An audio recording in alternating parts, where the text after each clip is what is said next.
नहमदुहु व नस्तईनुहु व नस्तगफिरुहु व नु'मिनु बिही व नतवक्कलु अलैहि व नऊज़ु बिल्लाहि मिन शुरूरि अनफुसिना व मिन सय्यिआति अमालिना मन यहदिहिल्लाहु फला मुदिल्ल लहु व मन युद्लिलहु फला हादिय लहु वनशहदु अल्ला इलाहा इल्लल्लाहु वहदहु ला शरीक लहु वनशहदु अन्न सय्यदना व मौलाना मुहम्मदन अब्दुहु व रसूलुहु अम्मा बाद फ़अऊज़ु बिल्लाहि मिनश शैतानिर रजीम बिस्मिल्लाहिर रहमानिर रहीम उलाइका हिज़्बुल्लाह अला इन्न हिज़्बल्लाहि हुमुल मुफ़्लिहून आमन्तु बिल्लाहि सदक़ल्लाहु मौलानल अज़ीम व सदक़ रसूलुहुन नबियुल करीम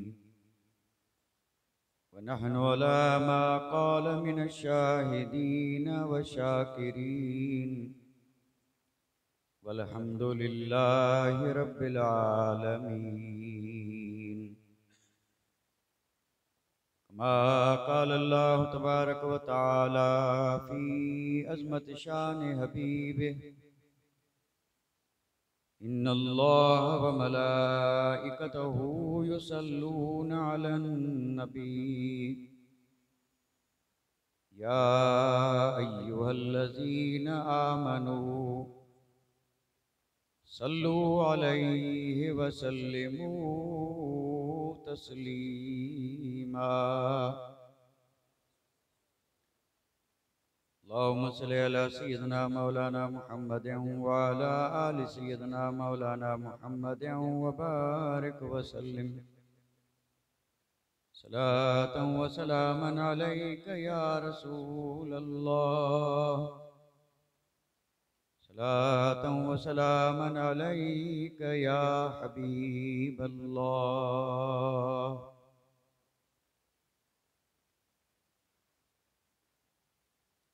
शिर्क था जब नाज करना अहमद मुख्तार पर,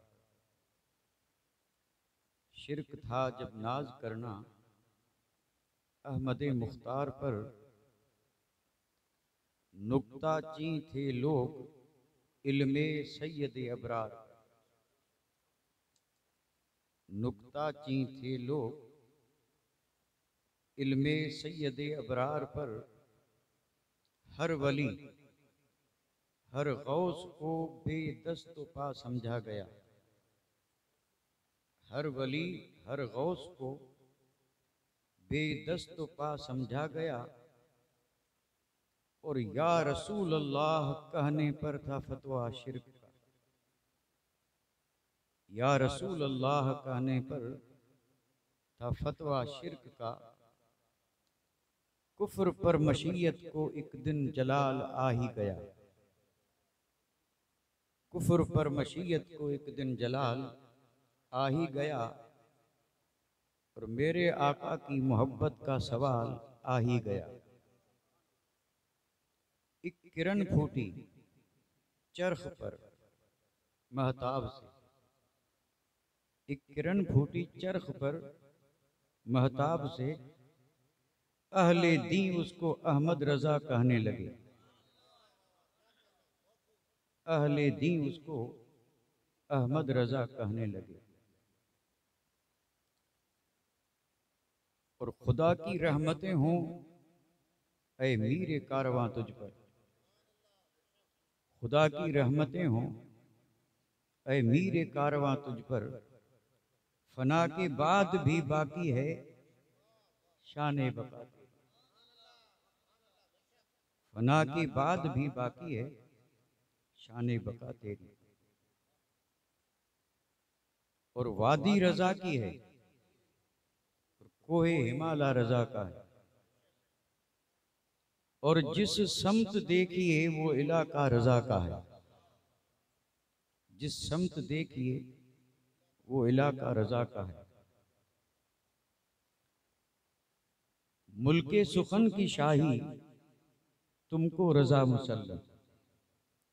मुल्के सुखन की शाही तुमको रजा मुसल्लम।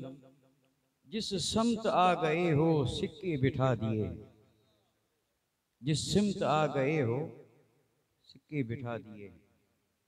वाजिबुल एहतराम गिरामी कद्र जी वकार उलमाए किराम, मोहतरम व मुकर्रम सामईन निज़ाम, इज़्ज़त माब ख़वातीन इस्लाम, बड़े खुश नसीब हैं और अल्लाह ताला के फजल व करम से किस्मत के धनी हैं कि अल्लाह ताला ने अपने फजल करम से हमें ये तौफीक रफ़ीक अता फरमाई कि आज हम इस बाबरकत महफिल में अपने मोहसिनों की बारगाह में अकीदतों और मोहब्बतों का खिराज पेश करने के लिए हाजिर हुए। अल्लाह ताला हम सब की हाज़िरी को कबूल फरमाए और इस ज़िक्र खैर को अल्लाह ताला सिर्फ हमारे लिए नहीं बल्कि तमाम मोमिनीन मोमिनात मुस्लिमीन मुस्लिमात सब के लिए अल्लाह ताला दोनों जहान की सआदतमंदी, नेक बख्ती और नजात का जरिया और सबब बनाए। मैं आज अपनी गुफ्तगू का आगाज किसी तमहीद से नहीं कर रहा हूँ, क्योंकि कभी कभार तमहीद ही तकरीर बन जाती है और जब तमहीद तकरीर बन जाए तो फिर तकरीर के लिए कुछ वक्त और लेना पड़ता है और इस तरह वक्त ज़्यादा हो जाता है। लिहाजा हम अपने वक्त का पूरा ख्याल रखेंगे इंशाअल्लाह। इसलिए मैं किसी तमहीद की तरफ जाना कोई ज़रूरी भी नहीं समझता, क्योंकि तमहीदें तो वहाँ होती हैं जहाँ न समझने वाले हों, जिन्हें तमहीद से समझाया जाए, और जहाँ बाशऊर हजरात हों, तवज्जह से सुनने वाले हों, वहाँ तमहीद की ज़रूरत ही पेश नहीं आती। इसलिए मैं ज़रूरत भी महसूस नहीं करता हूँ और तमहीद अर्ज भी नहीं करता हूँ। लेकिन इतना समाअत फरमा लें कि आज हम एक हस्ती नहीं बल्कि दो अजीम हस्तियों की बारगाह में नजराना पेश करेंगे। वो इस आज की मुबारक शब का ख्याल करते हुए आज इमाम रब्बानी मुजद्दिद अल-फिसानी शेख अहमद सरहंदी फारूकी अलैहि रहमत व रिदवान के उर्स की रात। वैसे तो ये मुबारक महीना जो है इसकी एक अलग शान है।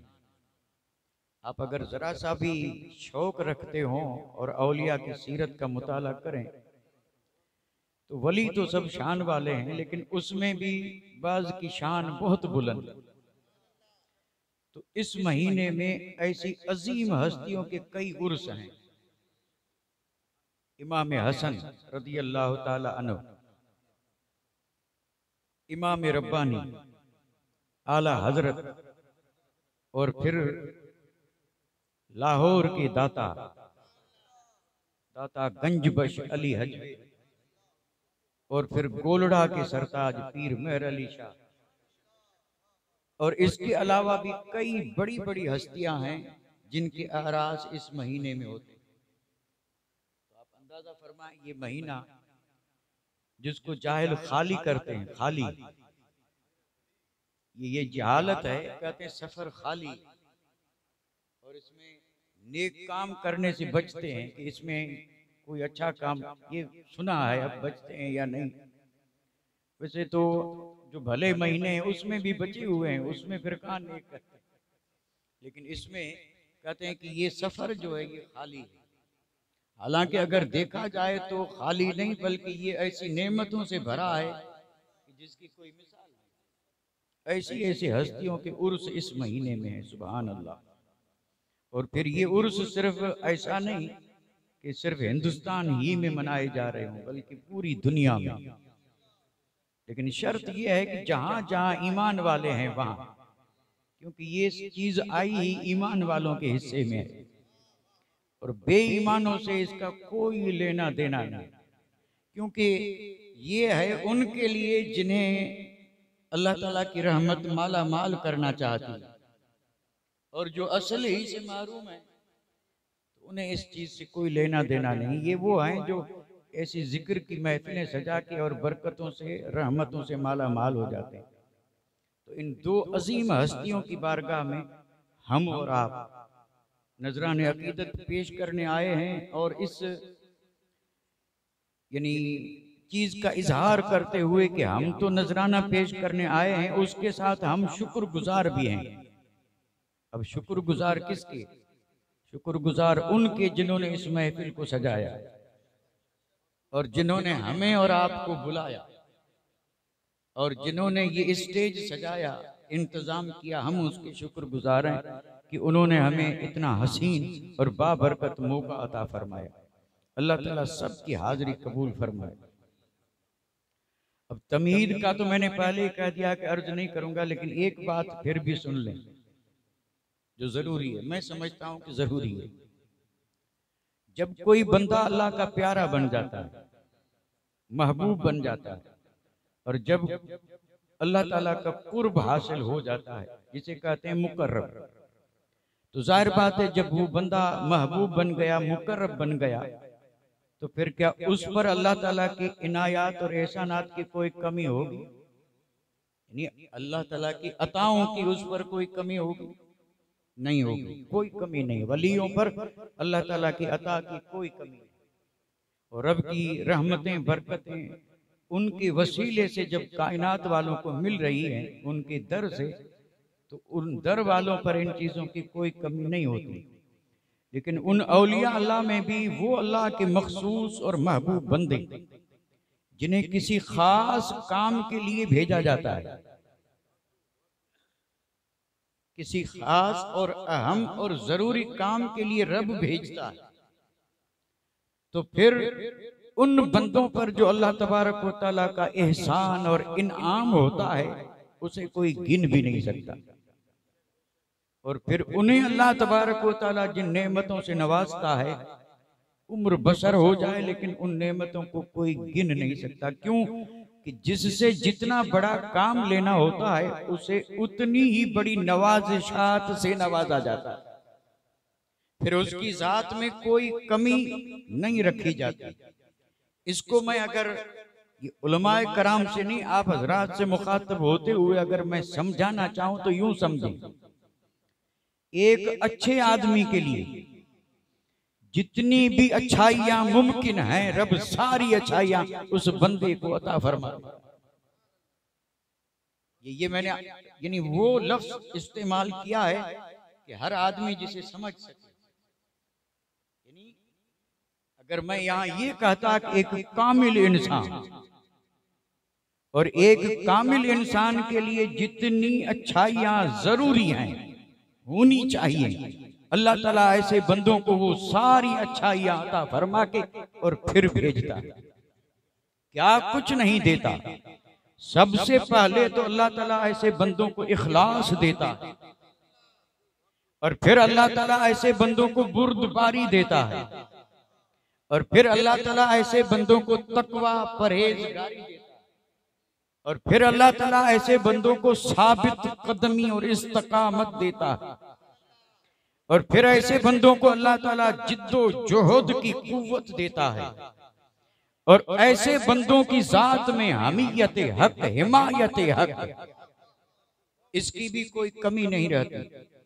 और ऐसे बंदों को अल्लाह तबारक व तआला खशियत इलाही यानी खौफ खुदा, और खौफ खुदा के साथ रब खिदमत खल्क का जज्बा, खिदमत खल्क के साथ दयानतदारी, दीनदारी, और दीनदारी के साथ अल्लाह तबारक व तआला उन्हें ज़हन भी ऐसा देता है कि उस दौर में किसी के पास ऐसा ज़हन नहीं, ऐसी जहानत अल्लाह ताला अपने उन बंदों को अता फरमाता है। और फिर उनकी मुकद्दस जात में अल्लाह तबारक व तआला यकसर रिया को खत्म कर देता है।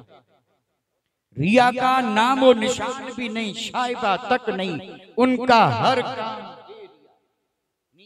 जिसे कहते हैं लिल्लाह, अल्लाह तबारक व तआला के लिए। ऐसे बंदे जब इस जहान में आते हैं तो सखावत में समंदर और शुजाअत में गजनफर, ये सारी नेमतें रब उन्हें अता फरमाता है। और इन चीजों को बयान करते हुए मैं उलमा से यानी इसकी ताईद तलब कर रहा हूं कि वो मेरी ताईद कर रहे हैं। हालांकि मैं मुखातब आपसे हूं, लेकिन ये वो इनामात हैं कि एक अच्छे आदमी में ये सब चीजें होती हैं तब अच्छा बनता है, वरना बगैर इसके अच्छा नहीं बनता।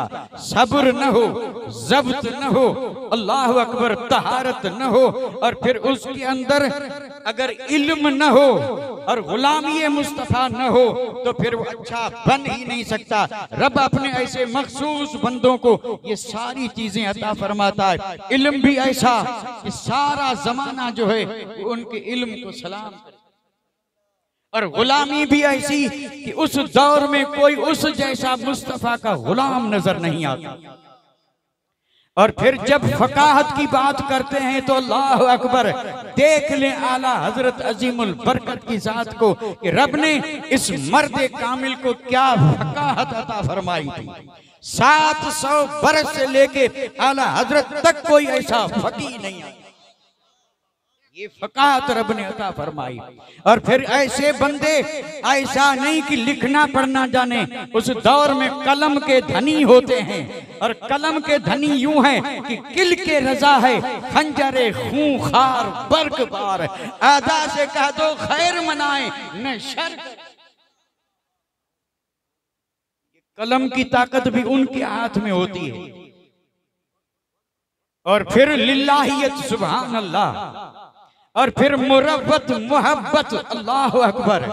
और फिर जब ये सारी खूबियां जमा हुई तो फिर उनके जाहिर और बातिन में जब देखो नूर ही नूर, नूर ही नूर।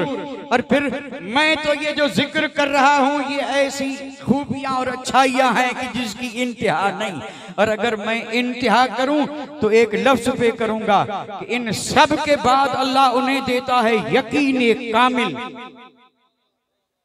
अल्लाह ताला ऐसे बंदों को यकीन कामिल देता है, और जब यकीन कामिल देता है तो फिर उनकी शान ये होती है कि यकीन मुहकम, अमल पे हम, मोहब्बत फातिह आलम, जिहाद जिंदगानी में ये हैं मर्दों की शमशीरें।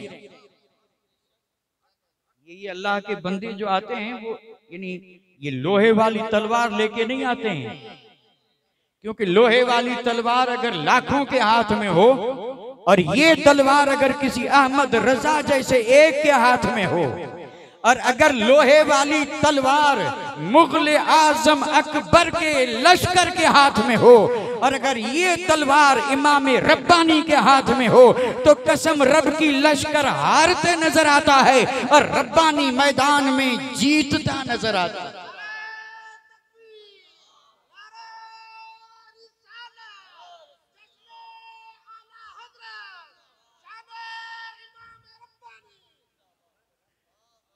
यकीन मुहकम, अमल पे हम, मोहब्बत फातिह आलम। समझने के लिए मिसाल चाहिए। कोई भी चीज जब समझ में ना आए तो मिसाल देते हैं, और जो बिल्कुल मेरी तरह ना समझ हो मिसाल से वो भी समझ जाता है। भाई ये यकीन मोहकम, अमल पे हम, मोहब्बत फातिह आलम, जिहाद जिंदगानी में ये हैं मर्दों की शमशीरें। तो अगर कोई हमसे कहे कोई ऐसा मर्द तो दिखा दो, कोई ऐसा मर्द जिसके पास ये तलवारें हों दिखा दो, तो जमाने भर से अगर कहा जाए तो वो बरेली के सिवा कहीं नहीं जाएंगे। वो कहेंगे अगर इस तलवार का धनी मर्द देखना हो तो फिर वो नकी अली खान के घर में अहमद रजा की जात है। अर्ज ये कर रहा था कि अल्लाह ताला अपने इन मखसूस बंदों को जब किसी खास और अहम काम के लिए भेजता है तो इस तरह उन्हें नवाज करके, माला माल करके भेजता है। जो भेजने की बात कर रहा हूँ ये मैं अपनी तरफ से नहीं करता, हम और आप पैदा हुए हैं और मुजद्दिद भेजा जाता है। हालांकि वो कोई ऐसा नहीं कि पैदा नहीं हुआ, आसमान से टपका या जमीन से, लेकिन उनके लिए जो मेरे आका ने इरशाद फरमाया, इन्नल्लाह यबअस लिहाज़िहिल उम्मा अला रअस कुल्ली मिअति सनतिन मैं युजद्दिदु लहा दीनहा।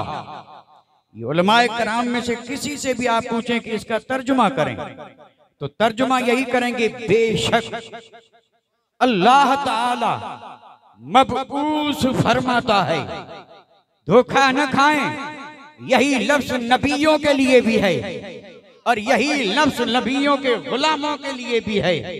नबी नबी हैं और ये नबी के नाइब हैं, और इन्हें भी काम वही करना है जो नबियों का काम है। इसलिए मेरे आका ने फरमाया, उलमा उम्मती अंबियाए बनी इसराइल। खबरदार, मेरे आका ने फरमाया कि मेरी उम्मत के जो उलमाए रब्बानीयीन हैं, मैं कैद लगा रहा हूं ताकि किसी को कुछ कहने की हिम्मत ही न रहे, क्योंकि अगर मैं सिर्फ उलमा करता तो उंगलियां उठती। इसलिए मैंने उलमा नहीं कहा, मैंने कहा उलमाए रब्बानीयीन। ऐसे जो उलमाए रब्बानीयीन हैं उनके बारे में मेरे आका ने फरमाया, ये नबी नहीं है, लेकिन काम वही करेंगे जो बनी इसराइल के नबियों ने किया था। ये उम्मती होकर के ऐसा काम कर रहे हैं, सबब क्या है? तो सबब यही है कि ये नबियों के नबी के उम्मती हैं। ये काम वही करेंगे, और इसी के लिए फरमाया गया यबअसु, अल्लाह ताला मबूस करता है। अब मबूस कब करता है? तो जवाब मिला, अला रअसे कुल्ली मिअति सनतिन, हर 100 साल के सिरे पे, हर 100 साल। और मुजद्दिदीन की तारीफ जहाँ की गई है वहाँ ये शर्त भी रखी गई है कि मुजद्दिद के लिए ये भी जरूरी है कि कुछ हिस्सा अगली सदी का और कुछ हिस्सा आने वाली सदी का, और फिर ये दोनों सदियां, क्योंकि सिरा उधर से भी है सिरा इधर से भी है। ये सिरा वो है जहाँ ये सदी खत्म हुई, और वो सिरा वो है जहाँ से वो सदी शुरू हुई। तो जहाँ पर सदियां मिलती हैं वहीं इस उम्मत को ऐसा गोहर मिलता है। अल्लाह ताला मबूस करता है, और किसके लिए? सारे इंसानों के लिए नहीं, क्योंकि सारे इंसानों को जरूरत ही नहीं है। अल्लाह ताला मबूस फरमाता है इस उम्मत के लिए, इस उम्मत के लिए। तो ये करम नहीं तो और क्या है? और फिर उस मुजद्दिद का काम क्या होता है? युजद्दिदु लहा दीनहा, जो मुजद्दिद आ करके और फिर दीन को काटता है। मैं बिल्कुल आखिरी माना कर रहा हूं, किसी ने सुना हो या न सुना हो, क्योंकि लुगत में जब उठा के देखेंगे तो माना काटने का सबसे पहले है, बाकी मानाएं सब बाद में हैं, और वो मानाएं भी अपनी जगह पे दुरुस्त हैं। काटने का माना क्यों है? और काटने के लिए छुरी चाहिए, काटने के लिए ताकत चाहिए, काटने के लिए पहचान चाहिए कि किसको और कहां से काटना है। और ये मुजद्दिद अल्लाह की बारगाह से भेजा जाता है, और वो आता ही इसलिए है ताकि दीन में जो खराब जो बिदअतें और जो लोगों की तरफ रस्म रिवाज दीन में दाखिल कर दिए हैं, वो मुजद्दिद एक एक करके सबको काट के फेंक देता है और दीन को फिर से तजदीद करके और उम्मत के हवाले कर देता है। फिर वो 100 साल में उस दीन में जो भी बेदीनी की बातें, लादीनी की बातें, जितनी भी मन घड़त बातें उसमें शामिल हो चुकी थी, मुजद्दिदों ने सबको अलग करके और फिर वही दीन जो मुस्तफा लाए और जो सहाबा ने दुनिया तक पहुंचाया, मुजद्दिद निखार करके, संवार करके, सजा करके, सुधार करके, रोशन मुनव्वर करके और फिर उम्मत के हवाले कर देता है। फरमाता है यही दीन है।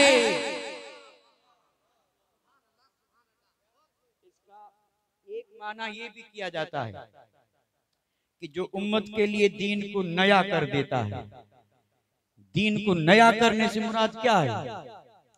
भाई दीन तो वही है, मुजद्दिद कोई अपनी तरफ से दीन थोड़े बनाता नहीं, कुछ भी नहीं। दीन वही है जो मेरे आका लाए और सदियों तक मोमिनों के पास था और आज भी है। उसमें वो कुछ भी इजाफा नहीं करते। उनका काम है जो लोग इजाफा करते हैं उसको छांटना और छांट करके और फिर उसको वैसे ही जैसे मेरे आका लाए थे नया दीन को फिर उसी सूरत में उम्मत को अता फरमाते हैं। तो अल्लाह ताला इन्हें मबूस फरमाता है। एक है आना और एक है भेजना। क्या आप इतना भी नहीं समझ सकते कि इसमें फर्क है या नहीं है? भाई आना अलग है, भेजना अलग है। आने वाले को लोग उसी को देखेंगे और भेजने वाले को उसको नहीं देखेंगे। जिसने भेजा उसको देखेंगे, जिसने भेजा उसको देखेंगे। अब अगर आने वाले में ऐब ढूंढ रहे हैं तो ये ऐब जुई उसकी नहीं हो रही है, ये ऐब जुई भेजने वाले की हो रही है। ये जो मुजद्दिद बन करके आए इमाम रब्बानी मुजद्दिद अल्फसानी शेख अहमद सरहंदी फारूकी, इसमें अगर कोई नादान ऐब ढूंढता है तो नादान ये ऐब इसमें नहीं है जिसने भेजा उसकी शान में बेअदबी है। अब अगर कोई ना समझ आला हजरत अजीमुल बरकत की शान में गुस्साही करे और अगर उनकी शान में कोई नाज़ेबा कलिमा और लफ्ज बोले तो ये उनकी शान में कमी नहीं हुई, बल्कि भेजा किसने है ये तो देखें। और जब भेजने वाली जात रब की है तो फिर खाली हाथ भी नहीं भेजा होगा। अब देखो मैं यानी अपने मकसद से दूर जा रहा हूँ। वो मैंने अर्ज किया था, तमीद तो अर्ज नहीं करूंगा, लेकिन जो अर्ज कर रहा हूँ इसमें भी मैं दूर निकलता जा रहा हूँ, क्योंकि जिक्र करना था दो अजीम हस्तियों का और वो भी इख्तिसार से। और जाहिर बात है जब किसी जात की बात होती है तो वहाँ ये जोश जो है ना इसकी कोई जरूरत नहीं होती। वो है तारीख या सीरत, जिसको आसान लफ्जों में कहते हैं जीवन चरित्र। हम उनका जिक्र क्यों करते हैं? ताकि उनकी तालीमात जो है ना उसको समझें और उस पर अमल करें।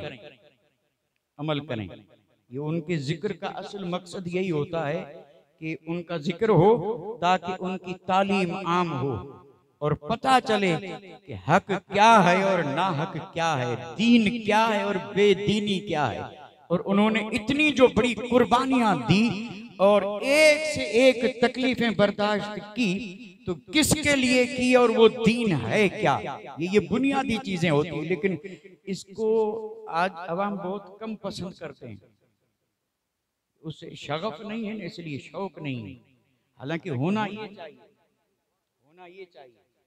तो मैं आज इन दो अजीम हस्तियों के मुतालिक चंद मारूजात अर्ज कर रहा हूँ, चंद मारूजात, और वो भी बड़े इख्तिसार से। मेरे आका तशरीफ लाए, सुभान अल्लाह। और किस लिए आए? अगर ये सवाल किसी भी ईमान वाले से करें तो मेरा तो विजदान गवाही दे रहा है कि मोमिन तो इतना जानता ही है ना मुस्तफा क्यों तशरीफ लाए। कुरान मजीद में रब ने फरमाया युज़क्कीकुम युअल्लिमुकुमुल किताब वल हिकमा, यानी नबी इसलिए तशरीफ लाया कि तुम्हारे जाहिर और बातिन को क्या कर दे, पाक साफ और सुथरा कर दे। ये मकसदों में से एक मकसद बताया गया, तज़किया, तत्हीर, तालीम। नबी तुम पे कुरान की आयतें पढ़ता है, तुम्हें कुरान भी पढ़ाता है, तुम्हारे अंदर को जाहिर को पाक और साफ करता है। मेरे आका तशरीफ लाए, क्या ये जो खूबियां थी सहाबा में नहीं पाई गई? सुभान अल्लाह। बदरजयतम, नवा तत्हीर की कमी, न तज़किया की कमी, न तालीम की कमी, न इल्म की कमी। और मेरे आका तो पर्दा फरमा और खत्मुल मुरसलीन है। अब इसके बाद नबी तो आएगा नहीं, तो अब ये काम कौन करेगा? ये काम कौन करेगा? क्योंकि दीन तो कयामत तक रहने वाला है। तो इस काम के लिए दो जमातें बनी, एक का नाम है उलमा और दूसरी का नाम है औलिया। दोनों के काम अलग अलग है। उलमा का काम है जाहिर को सुधारना और औलिया का काम है बातिन को संवारना। और ये दोनों जमातें कयामत तक रहेंगी और ये अपना फरीजा निभाती रहेंगी। वाकई जो वली हैं वो काम यही करेंगे, और वाकई जो उलमा रब्बानीयीन हैं उनका काम यही होगा। उनका इसके सिवा कोई काम नहीं। वो जहां देखो जिधर देखो वही तालीम है, तज़किया है, वही तत्हीर है, वही सुन्नत है, किताबुल्लाह है, हदीस पाक है, सिखाना और कौम को अपने उन ज़ाहिरी उयूब से आगाह करना, उनसे बात रखना, तलकीन करना, तालीम देना। जाहिर को कहीं भी दाग लगा उलमा ने फौरन टोका कि देख ये शरीयत के खिलाफ है। उलमा का काम यही था। लेकिन अगर कोई न करे, किसी सबब से न करे, तो उलमा की तरफ उंगली न उठा, उनका काम यही। और अगर कोई कर रहा है तो आप बुरा न माने, बल्कि समझें कि यही आलिम है, यही आलिम है। क्योंकि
जो नाम का हो कुछ नहीं, रब की बारगाह में पजीराई मकबूलियत उसी की है जो काम का हो।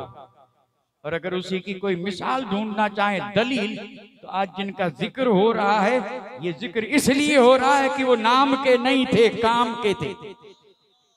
उन्होंने सिर्फ नाम पर बस नहीं किया, उन्होंने काम ऐसा किया कि कसम रब की उनके काम का असर कयामत तक रहेगा, कयामत तक उनके काम का असर रहेगा।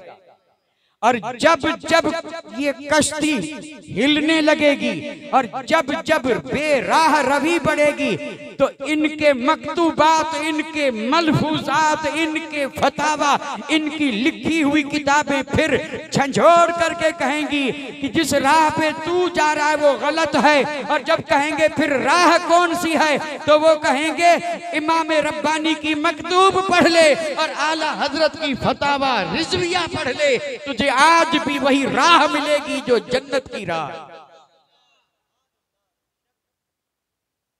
बड़ा जबरदस्त काम किया। तो ये काम इनके सुपुर्द था, दीन फैलता रहा। अब मैं जुमलों से काम ले रहा हूं, जुमलों से दीन फैला। और सैयदना फारूक आजम के दौर में था 25 लाख मुरब्बा मील। और फिर जैसे जैसे वक्त गुजरता गया, ये काफिले नूर आगे बढ़ता गया। रुकावटें आई, ऐसा नहीं कि नहीं आई, और बड़ी जबरदस्त ताकतें रुकावट बन करके आई। ये तो सीरत पढ़ के देखें, इस्लाम की तारीख पढ़ के देखें, रुकावट डालने वाले कोई मामूली नहीं थे। महासता, जो महासताएं थी वो आई थी रुकावट डालने। उधर वो महासता थी और इधर रसूल की अता थी। अब यहाँ जो मुकाबला हुआ था वो हकीकत में उसी सता और अता का हुआ था। और फिर जब अता मैदान में आई तो कसम रब की दुनिया ने देखा, ये अता जिनके पास थी उन्होंने ऐलान किया था कि दश्त तो दश्त दरिया भी न छोड़े हमने, बहरे जुल्मात में दौड़ा दिए घोड़े। ये इंसान का काम नहीं है, ये अता है। बगैर पुल बगैर कश्ती के समंदर पे घोड़े दौड़ाना ये सता से नहीं होगा, ये अता से होगा। और ये अता जब तक साथ रही, अल्लाह अकबर, ये अता जब तक साथ रही तो इस गुलाम ने पीछे हटने का नाम नहीं लिया। और ये जिधर भी बड़ा कामयाबी ने क्योंकि वो जहां भी पहुंचा, अगरचे तन्हा पहुंचा था, लेकिन जब अता इसके पीछे थी तो कुरान ने फरमाया लोगों तन्हा देख के कभी ये ख्याल मत करना कि ये मुकाबला क्या करेगा। ये तन्हा नहीं है, ये वो तन्हा है जिसे कुरान ने हिज़्बुल्लाह कहा है। ये अकेला अल्लाह का लश्कर, ये अकेला अल्लाह का लश्कर है। और फिर कुरान मजीद में रब ने फरमाया अला इन्न हिज़्बुल्लाह हुमुल मुफ़्लिहून, और सुन लो खबरदार यकीनन कामयाब वही होता है जो अब अल्लाह का लश्कर कौन है। मैं अगर इसकी तफसील में जाऊं तो वाकई इसकी तफसील बड़ी तवील है। यहाँ एक को भी मैं कह रहा हूं लश्कर कहा गया। लश्कर की तादाद कभी लाख, कभी 2 लाख, ये 50 लाख या उससे भी ज्यादा हो जाए, ये लश्कर है। तादाद घटती बढ़ती रहती है। और जब ये सारा लश्कर कभी मैदान में आता है तो ज्यादा लश्कर पर हुकूमत को भी घमंड और हुकूमत को भी भरोसा होता है कि हथियार भी बड़ा है और हथियार ये लश्कर भी बड़ा है और हथियार भी बहुत हैं। जितना बड़ा लश्कर उतना इत्मीनान। और जब ये लश्कर आया मैदान में तो सामने एक आ गया। इस सारे लश्कर के सामने एक आया, सिर्फ एक। आप कहेंगे वो एक कौन है, तो एक तो बहुत आए हैं, लेकिन हम जिसकी बात कर रहे हैं वो भी एक था। हम जिसकी बात कर रहे हैं वो भी एक था। और ये इस एक को रब ने फरमाया हिज़्बुल्लाह। और ये एक कौन था? इमाम रब्बानी मुजद्दिद अल्फसानी। और सामने लश्कर किसका था? अकबर आजम का। और मैं अर्ज कर दूं हिंदुस्तान पर मुसलमानों ने तकरीबन 1000 बरस तक हुकूमत की है। और उसमें मुगलिया हुकूमत के साल तकरीबन 350 बनते हैं। बाबर आया, हुमायूं आया, अकबर आया, जहांगीर आया, और उसके बाद औरंगजेब आलमगीर, और आखिरी तक ये जो आए। और ये जो मुगलिया दौरे हुकूमत है इस पर अगर आप नजर दौड़ाएं तो ये तकरीबन जहां तक मेरा ख्याल है 350 बरस तक मुगलों ने हिंदुस्तान पर हुकूमत की। और फिर एक के बाद एक बादशाह बनता रहा। और जब बारी आई अकबर की, ये जब तख्त पे बैठा तो उम्र 13 बरस, अंगूठा छाप, कुछ भी लिखा पड़ा, दस्तखत भी मुश्किल से कर पाता था अकबर। जो है ना मुगल आजम, ये पढ़ा नहीं था, लेकिन अल्लाह ताला की शान तो देखें, अनपढ़ था लेकिन जहां रानी और जहां बानी में इसका कोई मिसाल नहीं था। और ये लफ्ज हम क्या समझें कि जहां बानी क्या है और जहां रानी क्या है, यानी हुकूमत करना। अकबर ने 50 बरस हुकूमत की है। और अकबर की सीरत पढ़ें तो इसकी सीरत के 3 दौर हैं। हम उन दौरों पे यहाँ नजर नहीं डाल सकते क्योंकि हमें यानी एहसास है कि हमें कुछ जो अर्ज करना है वो सिर्फ जो हमारी जरूरत की बात है वही अर्ज करना है। इसकी जिंदगी के 3 दौर हैं। और ये बचपन वाला दौर बड़े परहेजगार। ये अकबर बादशाह था, तख्त पर बैठा, फिर भी विर्द वजीफे अजान खुद देता, मस्जिद का झाड़ू खुद निकालता। ये इसका दौर था जो दुनिया ने देखा। और फिर जब ये जवान हुआ फिर बिगड़ा, खुद नहीं बिगड़ा, बिगाड़ा गया। पढ़े तारीख, अकबर को बिगाड़ा किसने? बिगाड़ने वाले आप नहीं थे, बिगाड़ने वाले वो नहीं थे, बिगाड़ने वाले दौलतमंद नहीं थे।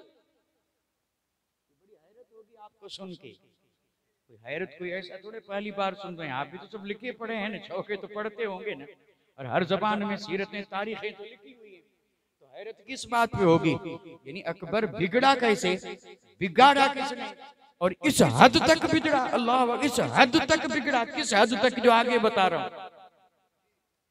बिगाड़ा किसने? उलमाए सू और जाहिल पीर। अकबर जो बिगड़ा, जिसने यानी नया दीन निकाला, दीने इलाही। अब उस दीने इलाही में क्या था सब जानते हैं। नया दीन निकाला, नया कलमा, और खुद अल्लाह का खलीफा होने का दावा, और कुछ दावे उसके खुदाई तक भी कर चुका था। यानी नबूवत का, खिलाफत का, खुदाई का दावा कर बैठा था। ये भी इशारे मिलते। कितना बिगड़ा फिरौने जमाना। बिगाड़ा किसने? आलिमों ने। बिगाड़ा किसने? पीरों ने। सिर्फ दो जमातें थी जिन्होंने इसे बिगाड़ा। हैरत होगी। और मैं बिल्कुल दावे से अर्ज कर रहा हूं, क्योंकि हर तारीख लिखने वाले ने यही लिखा कि इसे किसने बिगाड़ा, तो लिखते हैं कि इसे बिगाड़ा उलमा ने। लेकिन उलमा कौन से? तो मैंने कहा उलमाए सू, उलमाए सू। और पीरों ने, तो पीर कौन से? जाहिल पीर। तो नतीजा क्या निकला कि जिस कौम, जिस मुल्क में पीर जाहिल हों और उलमा बुरे हों, तो फिर बिगड़ना ही है, तो फिर बिगड़ना ही है। अकबर को भी इन्होंने बिगाड़ा था, उलमाए सू। और हद तो यह है कि उलमा भी ऐसे वैसे नहीं। कसम रब की तारीख पढ़ करके देखे, ये अबुल फजल और फैजी और ये जो मुल्ला नागौरी के बेटे थे, और इनके इल्म की धाक थी, धाक कसम रब की। ये फैजी जो है, फैजी अपने दौर में फैजी जैसा कोई आलिम नहीं था। फैजी वो आलिम है जिसने पूरी इस्लामी तारीख में एक तफसीर लिखी है, सवातिउल इल्हाम जिसका नाम है, और जिसका दूसरा नाम है तफसीर बेनुकत। ये फैजी ने लिखी है। कुरान मजीद की तफसीर लिखी और उसका नाम सवातिउल इल्हाम, और पूरे 30 पारे की तफसीर उसने जो लिखी उसमें एक भी नुक्ते वाला हरफ नहीं है। नामुमकिन सी बात है। आज भी किसी में ये दम नहीं कि सिर्फ एक सूरे फातिहा की तफसीर लिखे और तफसीर में अरबी तफसीर भी दुरुस्त हो और उसमें कोई नुक्ते वाला लफ्ज ना आए, और नुक्ते के बगैर लफ्ज लिख करके पूरी तफसीर लिख देना ये कोई मामूली बात नहीं है। ये वो बात है कि अरब ने भी माना, अजब ने भी माना कि फैजी ऐसा आलिम था जिसका नाम है सवातिउल इल्हाम। हो सकता है किसी ने सुना हो, मैंने पढ़ा है। और अगर किसी को देखना हो तो दारुल उलूम फैज अकबरी के कुतुब खाने में मौजूद है। अगरचे नायाब है, लेकिन कुर्बान जाऊं सैयदी सनदी महमूद शाह जीलानी की जात पर। ये जब पाकिस्तान गए थे वहां ये नुस्खा देखा था किसी के पास, छपी हुई अब मिलती नहीं है। आपने उस वक्त इसका क्या किया था, यानी जेरोक्स करवा के और कई हजार कीमत दे करके किताब बनवा के लाए थे, और आज लूनी शरीफ में मौजूद है। ये वो तफसीर है जो कहीं भी नहीं मिलेगी। और अभी तफ्तीश करने से मुझे पता चला कि ये जामिया अशरफिया मुबारकपुर के कुतुब खाने में मौजूद है। जिसने और सारी तफसीर में एक भी नुक्ता नहीं, और ऐसा नहीं कि उसने अल्फाज ऐसे लिखे हों कि लुगत में न मिले, लेकिन अल्फाज भी बड़े आसान कि हर लुगत में मिल जाएं। इससे पता चला ये कितना माहिर अदीब था, ऐसे आलिम थे। इसका भाई था अबुल फजल, और फिर ऐसे लोग। और अकबर ने अपने जो रतन बनाए थे, 9 रतन, उसमें ऐसे ऐसे आलिम थे। बीरबल भी इसी में था, मुल्ला दो प्याजा भी इसी में था। और फिर महफिलें होती थी, और फिर इन मुल्लाओं ने, इन बेदीनों ने, इन मुर्तिदों ने, इन मुल्हिदों ने अकबर को बिगाड़ा। और बिगाड़ा तो उसको क्या कहा कि कोई भी दीन 1000 बरस से आगे नहीं चलता। 1000 बरस हो गए हैं, अब मोहम्मद का दीन खत्म हुआ, अब नया दीन चाहिए। और जब उसको ये पट्टी पढ़ाई गई और फिर दलीलें भी दी गई, तो उसने कहा चलो हम नया दीन बनाते हैं। अब नया दीन कैसे बनाएं? तो फिर मशवरा ये दिया गया, इस वक्त जितने भी बुरे और जितने भी दीन हैं, वो सारे के सारे दीन जो हैं उनमें से थोड़ा थोड़ा लेकर के और एक दीन बना लिया जाए, और उस दीन का नाम रखा जाए दीन। जितने भी ये धर्म है ना, सबको मिला लो। यानी सिख, ईसाई, यहूदी, हिंदी, जरदश्त, सूरज के पुजारी, चांद के पुजारी, और फिर ये बौद्ध मत वाले जितने भी ये धर्म हैं, सब में से थोड़ा थोड़ा लेके और फिर उसको दीन इलाही का नाम दिया। का वो दीन खत्म, अब दीन ये चलेगा। अल्लाह अकबर। अब ये हो रहा है, सब हो रहा है। उलमाए सू के इशारे पे, और फिर ये दीन बन भी गया, इसमें शक नहीं। बना था, और बना था तो क्या हुआ था, मस्जिदों पे पाबंदी, अजान पे पाबंदी, कोई अपने बेटे का नाम मोहम्मद न रखे, कोई औरत बुर्का पहन के बाहर न निकले, और निकले तो बुर्का चेहरे से हटा हुआ हो।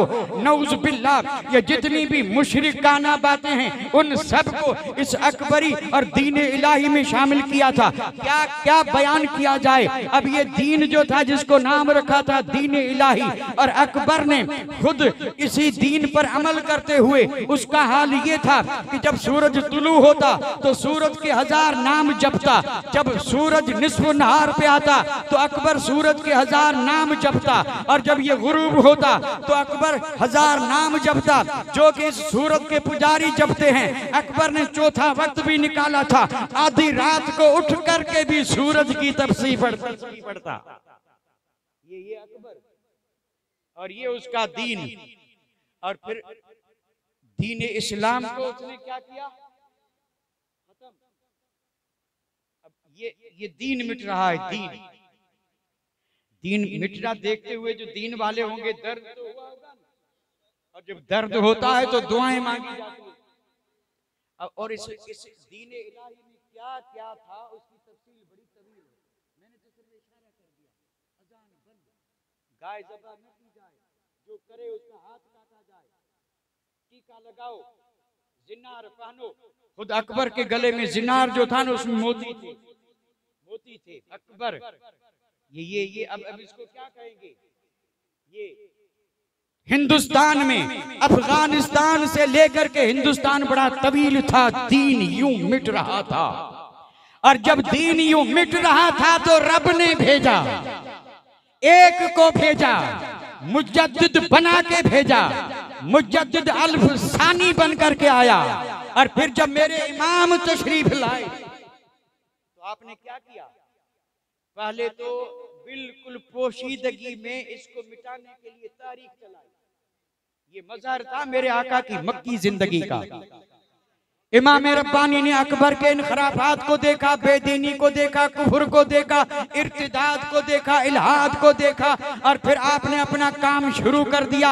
और काम शुरू इस तरह किया कि एक एक करके लोगों को समझाते रहे, अपना बनाते रहे, यहाँ तक कि आपने कमोबेश 10,000 मुजाहिद तैयार कर दिए। और वो 10,000 सिर्फ मुजाहिद नहीं, बल्कि वो 10,000 नंबर 1 और आप या आपने बिल्कुल दर पर्दा उसके रद्द के लिए पूरा महाज कायम कर लिया। अब जब महाज कायम हो गया, उधर वो अपनी उस यानी खुश फहमी में और अपने उस ख्याल में था कि अब वो दीन मिटा, मेरा दीन चलेगा। अकबर ने कहा कलमा यूं पढ़ो, ला इलाहा इल्लल्लाह मुहम्मदुर रसूलुल्लाह अकबर खलीफतुल्लाह।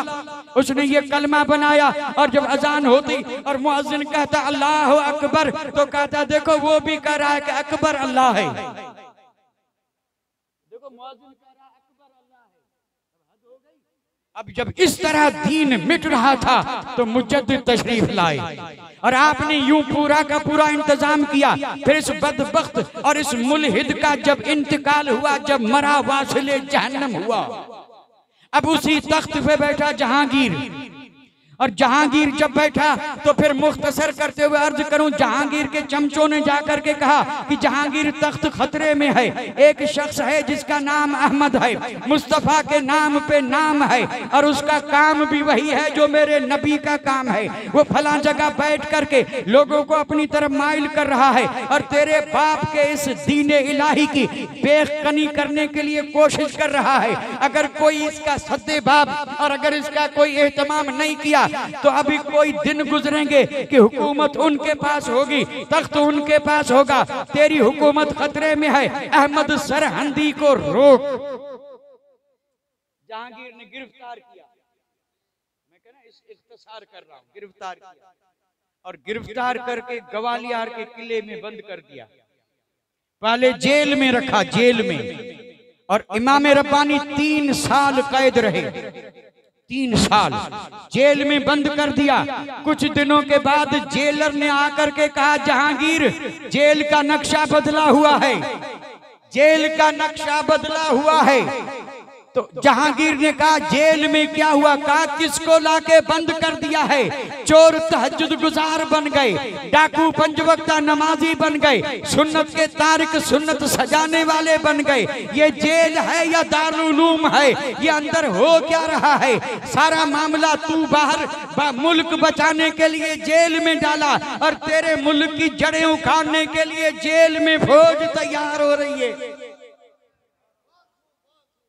तो जहांगीर ने कहा इन्हें अलग रखो, कैदियों से अलग रखो। कहां रखा गया?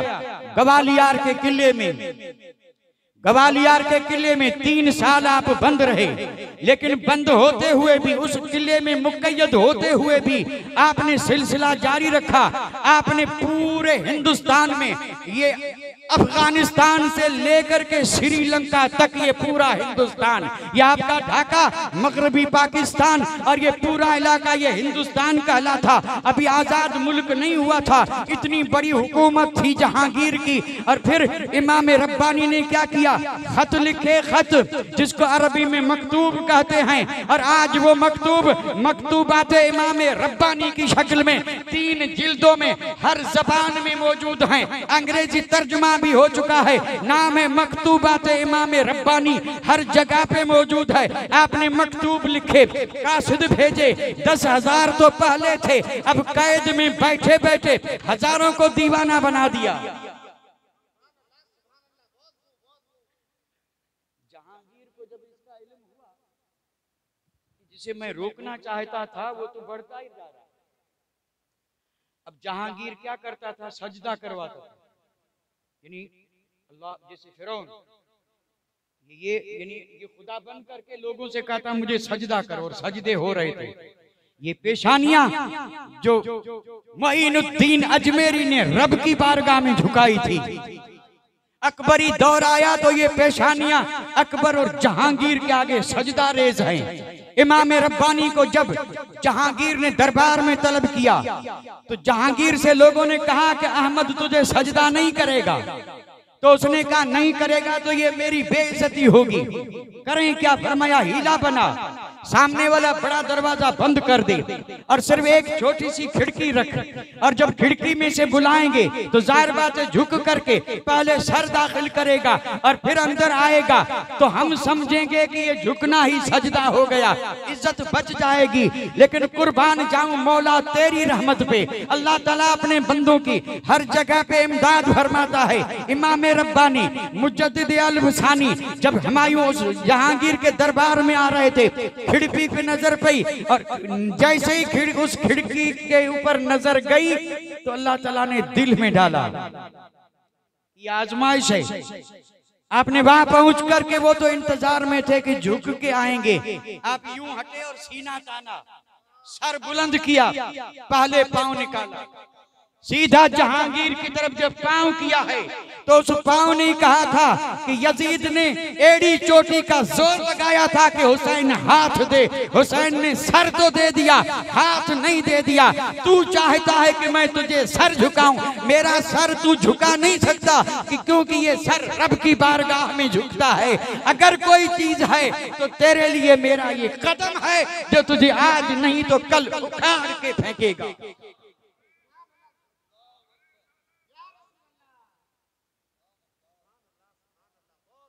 मैंने तो सिर्फ चंद खराफात का जिक्र किया है। सारे धर्म मिला के दीन इलाही, दीन खत्म, मस्जिदें बंद, अजानें बंद, शरई अहकाम सब रद्द। किस किस का जिक्र किया जाए? उस वक्त शियों का जोर था। और ये जो मैंने नाम लिए थे न, ये इस्माइली थे, इनका बाप अहमदाबाद में था, ये मुल्ला, और ये उसके दोनों बेटे। इन पर शियत गालिब थी, फिर मुर्तद हो गए, फिर काफिर हो गए। इतना बड़ा इल्म इससे साबित हुआ, इल्म से हिदायत नहीं है। अगर इल्म से हिदायत होती तो शैतान को मिल जाती। कोई ये न समझे कि इल्म से हिदायत है, इल्म से हिदायत नहीं, रब की इनायत से हिदायत है। तो इसने शियत को भी बहुत बढ़ाया। इसके दरबार में मुल्ला जो थे ना, मुल्ला, उन्होंने ये पाबंदी लगा दी थी कि अगर कहीं जुमे में खुतबा पढ़ा जाए तो उसमें सहाबा का नाम न लिया जाए। सहाबा के नाम हम पढ़ते हैं ना, अबू बकर ने सिद्दीक, फारूक आजम, उस्मान गनी, मौला अली, 4 यार के नाम पढ़ते हैं। इन्होंने वो नाम निकाल दिए। और दरबारी जो थे ना, दरबारी, उसमें ऐसे ऐसे भी थे। ये मुल्ला उस्तुरिया कुछ ऐसा नाम है, बड़ा जबरदस्त शिया था। उसने जहांगीर के दरबार में कहा था, अज उमर बेजारम कि नामे मन उमरस्त, यानी उम्र से तो मैं बेजार हूँ, तो मैं अपनी उम्र से भी बेजार हूँ। अज उम्र मन बेजारम कि नामे उम्र दारद, यानी मैं अपनी उम्र भी नहीं चाहता, क्योंकि उम्र और उम्र नाम एक है। जिंदगी से बेजार हूँ। इतनी नफरत थी हजरत उमर से। और मेरे उमर के चाहने वालों ने जब सुना तो जहांगीर के पास गए थे और जहांगीर से कहा था, ये जहांगीर जो है ना, जहांगीर, इसने ये सारे करतूत किए, लेकिन जब कामयाब नहीं हुआ तो इमाम रब्बानी को आजाद किया और आपसे कहा आप जेल से बाहर चलें। तो आपने फरमाया मेरी शर्तें हैं, अगर सबके ऊपर दस्तखत करके और सब वापस दीन जैसा था वैसा जारी कर दे तो निकलूंगा, वरना नहीं निकलूंगा।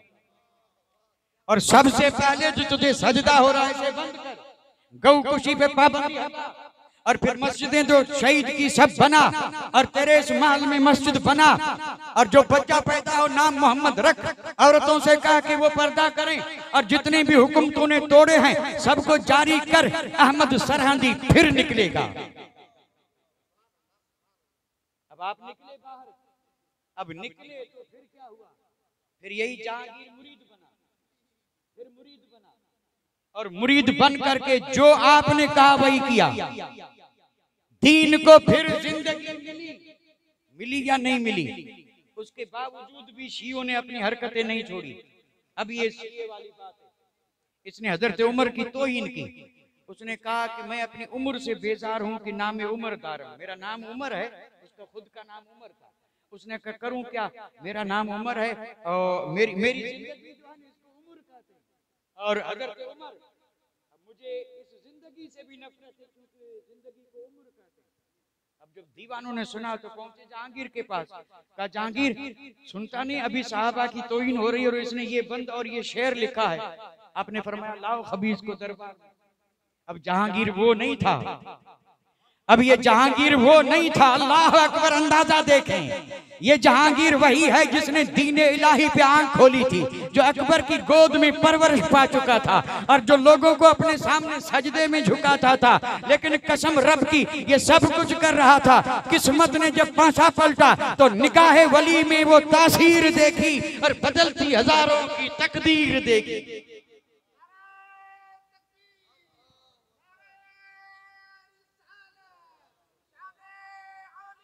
तो अर्ज ये कर रहा था कि उसके बाद उसने जब ये कहा हजरत उमर की तौहीन की, तो जहांगीर ने कहा कि इसकी जबान खींच के निकालो, जबान खींच के निकालो और इसे कत्ल करके चौराहे के, आगरे के चौराहे पे लटका दो, ताकि पता चले कि जो सहाबा का गुस्ताख है या तो वो रहेगा या जहांगीर रहेगा।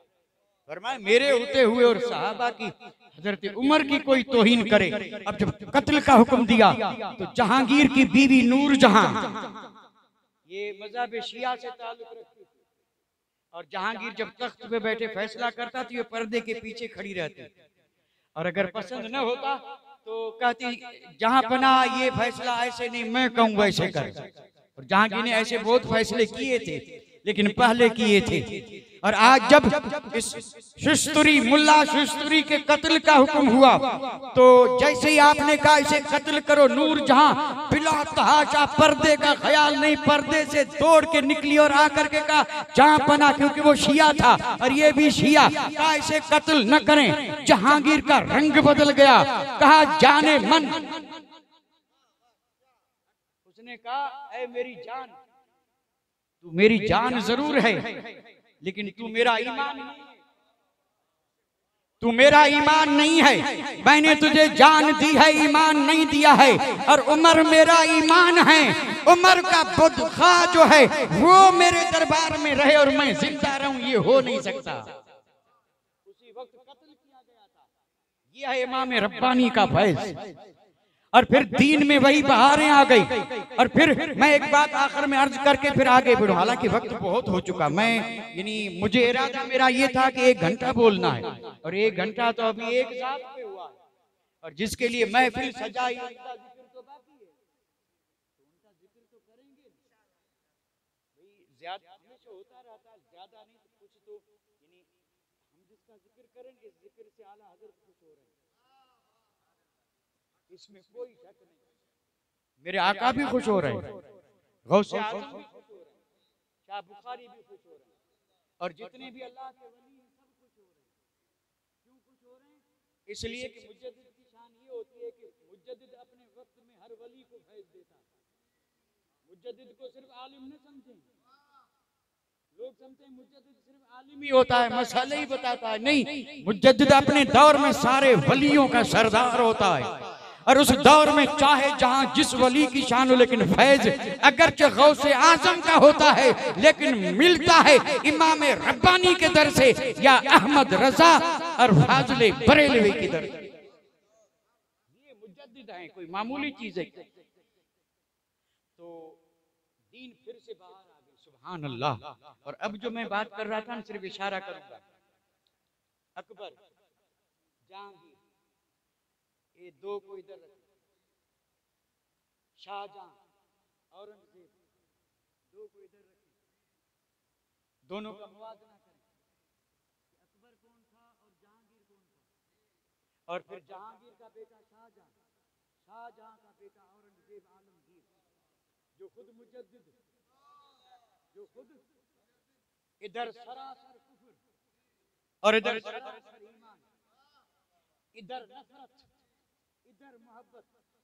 तो भाई देखो, फारसी में एक बंद है, ये गंदुम अज गंदुम बरूयत जौज जौ अज मकाफात अमल गाफिल मशो। ये गेहूं से गेहूं ही उगेगा, जौ से जौ ही उगेंगे। तो ये उल्टा कैसे हो गया? गेहूं से गेहूं, जौ से जौ। आप बबूल बो करके उम्मीद रखें आम मिलेंगे, कभी मिले?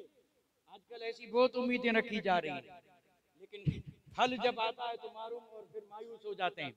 अब कांटे बोए हैं और उम्मीद फूल की रखें, काम दोज़खियों के किए और उम्मीद जन्नत की रखें, हद हो गई। तो अगर जौ बोएंगे तो जौ काटेंगे, और गेहूं तो गेहूं।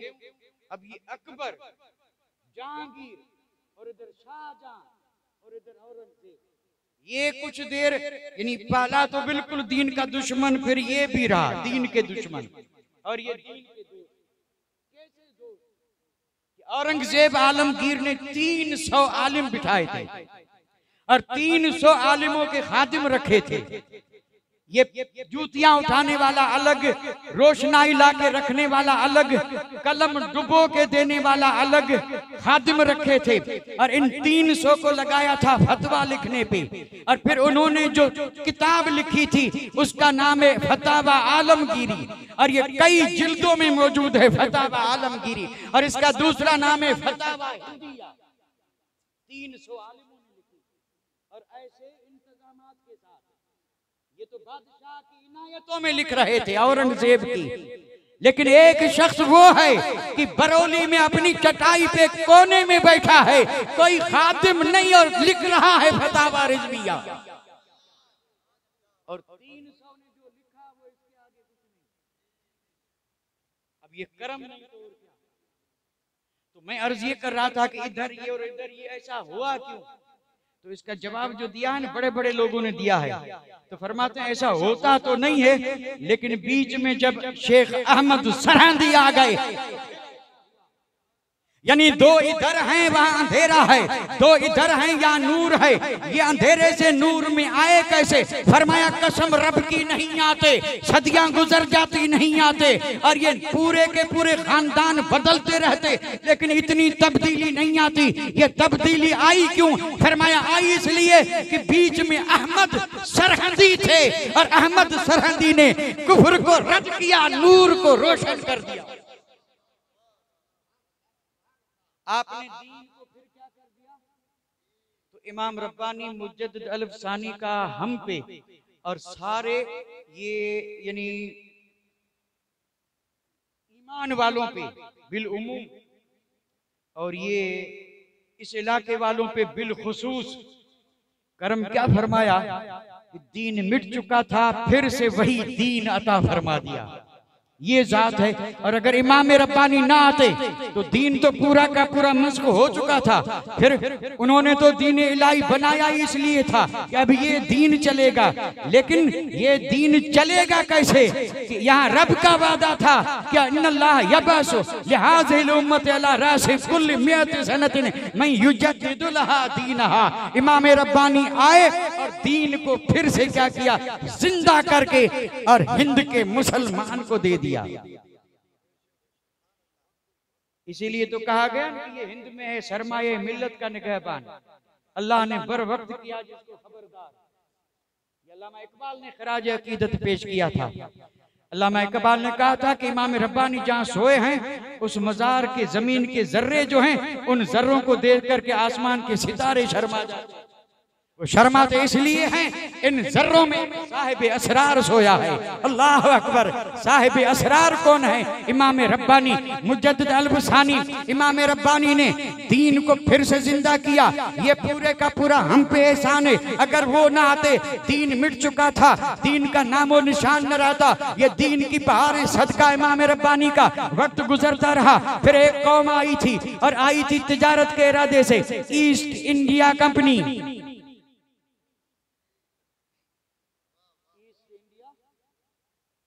इरादे कुछ और थे। हिंदुस्तान जो सोने की चिड़िया था, ललचाई हुई नजरों से तो वो कब से देख रहे थे। फिर उन्होंने ये तदबीर सोची कि ताजिर बन के जाएंगे और फिर माल ही नहीं इंसानों को खरीदेंगे। आप समझ चुके होंगे हिंदुस्तान में अंग्रेज आया, ताजिर बन के आया था और फिर आहिस्ता आहिस्ता उसने क्या किया, हिंदुस्तान पे कब्जा करना शुरू कर दिया। राजा भी हारे, महाराजा भी हारे, नवाब भी हारे, पूरे हिंद पर उनका तसल्लुत, सिंध पर उनका तसल्लुत। अब हुकूमत किसकी थी? अंग्रेज की थी। हुकूमत किसकी हो गई? अंग्रेज की। हुई या नहीं? न हुई हो तो बात शाह जफर से पूछे हुई कि नहीं हुई। अंग्रेज हाकिम बन गए, अब मुल्क अंग्रेज का। और उसके बारे में लिखा है कि अंग्रेज की हुकूमत का हाल ये था कि उनकी इतनी तवील हुकूमत थी कि उनकी बादशाही में सूरज गुरूब नहीं होता था।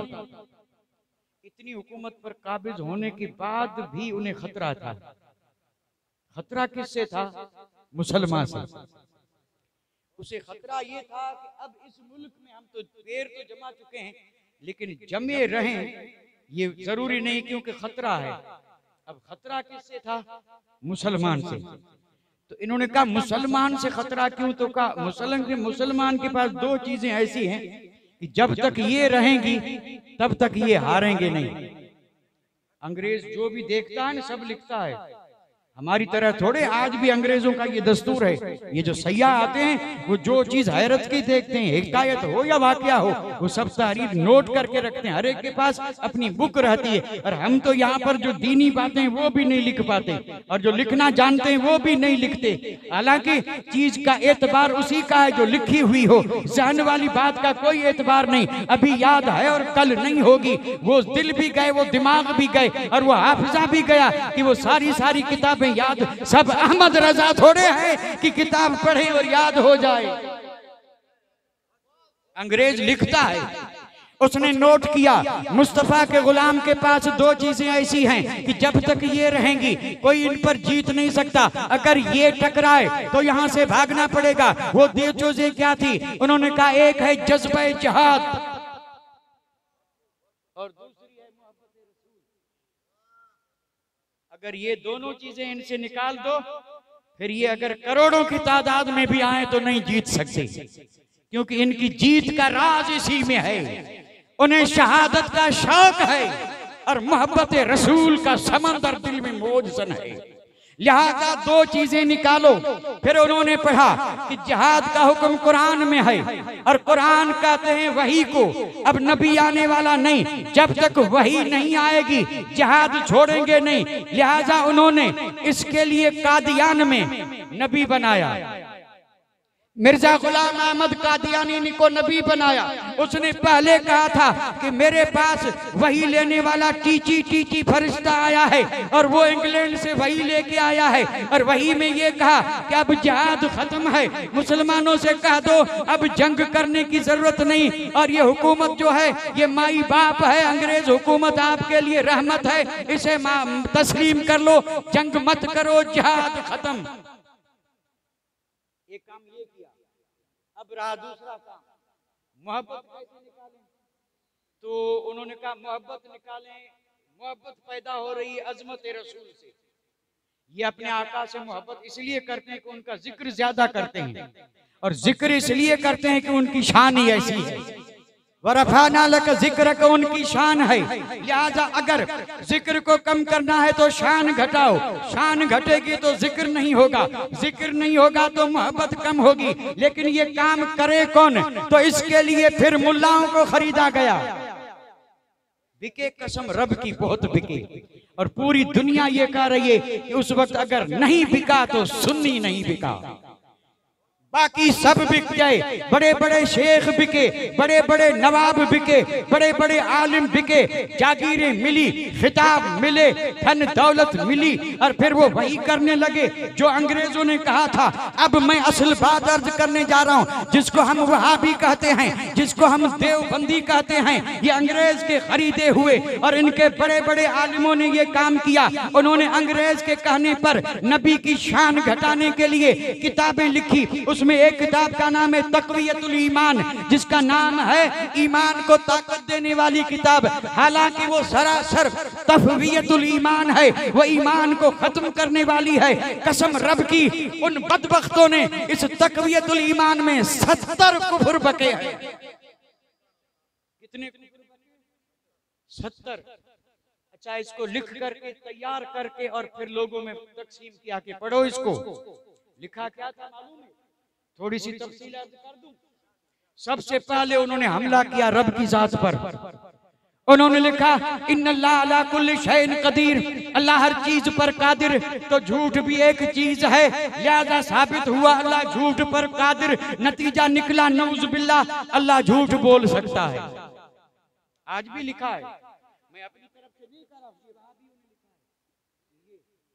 जिनसे रिश्ते किए जा रहे हैं, जिनको सीने से लगाया जा रहा है और ये दुनियावी रिश्तों की बुनियाद पर खाया पिया भी जा रहा है, ये उन्होंने लिखा। और फिर क्या लिखा, मैं सिर्फ थोड़ी सी झलक बता दूं। हमारा ईमान और अकीदा है कि नबी नूर हैं, नबी खैरुल बशर हैं।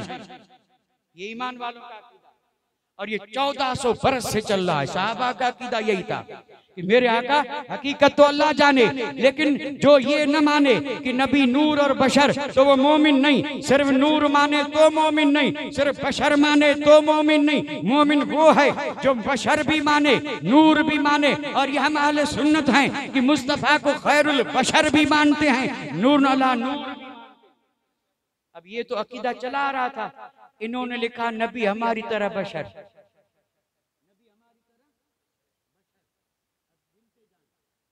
अब नबी को बना दिया अपनी तरह बशर। और फिर उसके बाद अल्लाह ताला ने इरशाद फरमाया अल्लमा का मालम तकुन तालम। हमारा ईमान ये है कि अल्लाह ने अपने हबीब को मा कान व मा यकून का इल्म दे दिया। जो हुआ, जो हो रहा है, जो होगा, नबी सब जानते हैं। ये ईमान वालों का। इन्होंने क्या लिखा कि नबी को गैब की खबर नहीं, नऊज़ बिल्लाह। नबी को दीवार के पीछे का भी इल्म नहीं। अब देखिए, अब ये क्या था? ये सिर्फ इसलिए था कि मोहब्बत निकले। अपने जैसे हैं तो जान कौन देगा? ये जान तो इसलिए दे रहे हैं कि नबी को ये खबर है कि कौन जन्नती है, जहन्नमी है। और मेरे आका को तो रब ने वो इल्म दिया है कि जिस इल्म की कोई इंतहा नहीं है। लोहे महफूज भी मेरे नबी के इल्म में से कुछ है। और उन्होंने क्या लिखा कि नबी तो बड़े भाई की तरह है। अस्तगफिरुल्लाह। हद तो ये है कि नबी के इल्म को शैतान के इल्म से भी घटाया।